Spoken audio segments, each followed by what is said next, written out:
गांव में 4-5 घर थे, 5-6। तो भगवान वहां जाते थे, गांव गांव में, नगर नगर में अपना अमृतवाणी सुनाया करते थे, बोल बोल के उधर जैसी लीला भगवान किया करते। तो मलुकदास के गांव में 4-5-6 भक्त परिवार थे। तो गुरुजी वहां गए सत्संग करने के लिए। तो सभी ने प्रार्थना की, आज हमारे घर करना, कल हमारे घर करना, हमारे घर चरण रखना। अब गुरुजी जाते हैं तो उत्तम भोजन बनाया जाता है।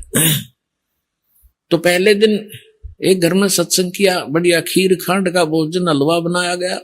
अगले दिन दूसरे के घर में, अगले दिन तीसरे के घर में। अब चौधरी मुल्क सिंह अरोड़ा जी के पास गांव के कुछ व्यक्ति गए, जी ऐसे ऐसे गांव में ठग आ गया है और लूट रहा है, बढ़िया माल खावे है, खीर खांड के भोजन खाता है और ये अपना बिगाड़ रहा सारे हिसाब किताब को। और ब्रह्मा विष्णु महेश के बारे में वो उठ पटांग बोलता है। अरोड़ा जी भी कृष्ण जी के पुजारी थे, मुल्कदास जी। तो मुल्कदास ने सोचा, बुद्धिमान व्यक्ति होते हैं वो अपने सत्र से काम करते हैं, भगवान से डरने वाले होते हैं। उन्होंने सोचा भाई ठीक है, मैं देखो पहले वेरीफाई करूंगा फिर कोई एक्शन लेंगे। अब कुदरती वो सुबह घूमने के लिए जा रहा था, जिस रास्ते से वो जाया करते थे उसके साथ में किसी भगत का मकान था, उसमें भी उस दिन हलवा बन रहा था, हलवे की महक जाया करे दूर तक। तो उसने देखा रहा क्या हो रहा भाई। मुल्कदास जी ने, मुल्क सिंह ने देखा, वो झांक कर क्या कर रहे हो तुम, आज किस खुशी में हलवा बना रहे हो। उन्होंने बताया चौधरी साहब हलवा तो कद्दे बना ले, हमारे गुरु जी आए हैं, राजो आप भी खा लो, और सत्संग हुआ है, हमारे गुरु जी आए इसलिए बना रखे।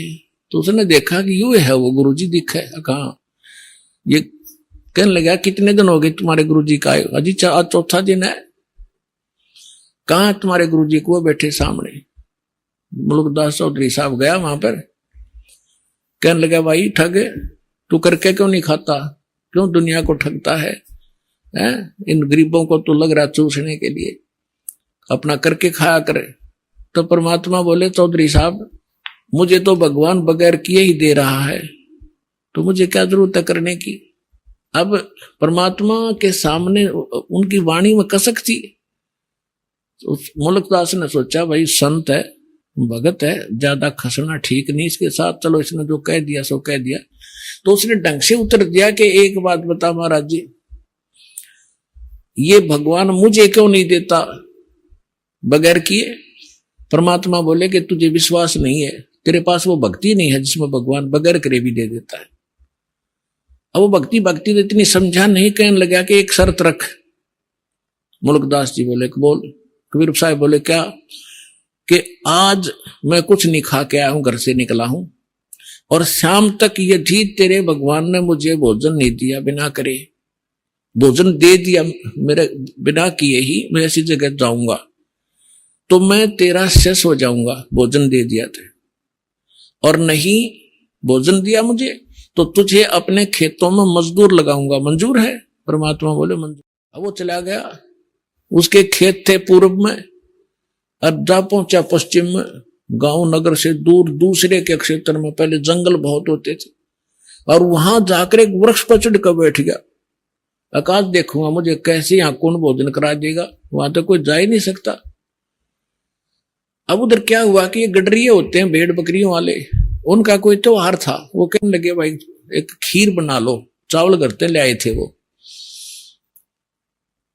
तो उन्होंने उसी वृक्ष के नीचे डेगचा बना के चूल्हा मिट्टी खोद के और वहां बना लिया, लकड़ बाल के खीर बनाने लग गए। 1-2 गायें थी, उनसे दूध निकाल लिया, और वो बकरी चराने वाले दूर चले गए कि हम आ जाएंगे अपने आप, तुम तैयार करो तब तक। उसके साथ से एक रास्ता जाता था, और उस रास्ते से काफी दूर कुछ घोड़ों की टाप सुनाई दी और धूल उठती नजर आई उन खीर बनाने वालों ने। उनका तो पता था, जंगल में उनको ज्ञान होता था कि ये कोई डाकू आ रहे हैं। वो तो उनको पता था रास्ता भी यही है। वो छोड़ के बनता हुआ खीर ख्यार भाग गए अपने मित्रों के पास। अब जो ही वो डाकू वहां आकर रुके, उन्होंने देखा भाई ये क्या हो रहा है इसमें, सारे नीचे उतर गए। दोनों में से एक डाकू ने जाकर देखा कि उसका ढक्कन उठा के देखा कि इसमें खीर बन रही है। उन्हें भूख लाग रही थी डाकुओं ने। कहने लगे भाई पहले खीर खावांगे, रुक जाओ। उनमें से एक समझदार सा था, वो कहने लगा कदे हमारे साथ धोखा हो जाए भाई, कोई इसमें विष डाल गया हो, पहले टेस्ट करना चाहिए, चेक करो फिर खाएंगे। तो चेक करने के लिए कोई पशु पक्षी देखने लगे भी उसमें से कुछ उसको खिलाते हैं। तो उन्होंने कहा रे बनाने वाले कहां चले गए, ये छुप रहे होंगे, तो देखो उनको, उन्हीं को खिलाएंगे पहले। इधर उधर देखा कोई नहीं पाया, फिर ऊपर ने देखा तो मुल्क दास बैठे ऊपर, चौधरी साहब। उन्होंने सोचा कि यही है, ऊपर छुप गया डरता। उसने उन कहा डाकुओं ने कि आजा भाई नीचे आजा। अब उसने सोचा, जब तक उसने ध्यान नहीं था कि ये कौन है, वो तो क्यों आंख नीचे बैठा था, अगेन जानते न कोई देख ना ले मुझे। तो उसने कहा कि ना आऊं मैं नीचे नहीं आऊं आज। तब उन्होंने देखा कि मारो इसको गोली, हरामजादा क्यों नहीं आता। तो उन्होंने देखा है तो भाई गोली बंदूक भी ले रहे हैं। तो बोला मारियो ना, मैं नीचे आ जाता हूं। वो नीचे आ गया, एक पात्र में खीर निकाल कर करके ठंडी, और कहा इसको खा। वो नौका मैं खीर कती नहीं खाऊं, क्योंकि प्रतिज्ञा करके चेला बनना पड़ा चौधरी साहब ने। और उनका पक्की जचगी, किसी ने कुछ ना कुछ मिला रखा है निकम्मे ने, पक्का चोर है। वो खीर तो नाट्य, वो धक्कत खाओ, उसका दो मारे जूत लात मारी, अखा बैठ के। वो इतनी थोड़ी डाल रखी थी, और डाली को और खा, जल्दी पता लग गया। अगर नहीं खाओगा तो जल्दी पता लगेगा इसका। 1 घंटे वहां बैठाए रखा, फिर उसने सारी कहानी बता दीजिए, मैं इसलिए नाटू था, मारो मत मरा, हमारी एक संत के साथ प्रतिज्ञा थी, आज वो सफल हो, मैं हार गया। तो उन्होंने बोले बात जा तू जाते। अब उसका एक मारे जो उतर भाग लिया सीधा। अब वो जब उसके ऊपर आपत्ति आई तू डाकुआ का फंस गया, अरे इनका इन कौन पूछने आई, मार देंगे गोली तेरे। तब याद किया उसी को, हे उनके गुरु जी का नाम तो जाना नहीं था, उन गांव वालों के नाम जानता था, गांव वाले के, कि हे धन्ना के गुरु जी आज मेरी जान बचा दे, मैं तेरा पक्का चेला बनूंगा। वह जान तो बचानी थी परमात्मा ने, तो पक्की निश्चय कर लिया कि आज जान बच गई, जान दे चरण छूंगा उस महापुरुष के।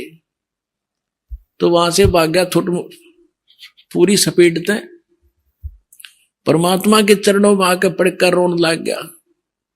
परमात्मा बोले सुना भाई, भगवान ने सेवा करी कुछ। बोला जी आपका भगवान तो मर मर खीर खिलावा है, और मैं आपका चेला, आप मेरे गुरुजी, मेरी जान बख्श दिया। 2D एनिमेशन संत रामपाल जी महाराज के सत्संग प्रवचनों का अंश मात्र है।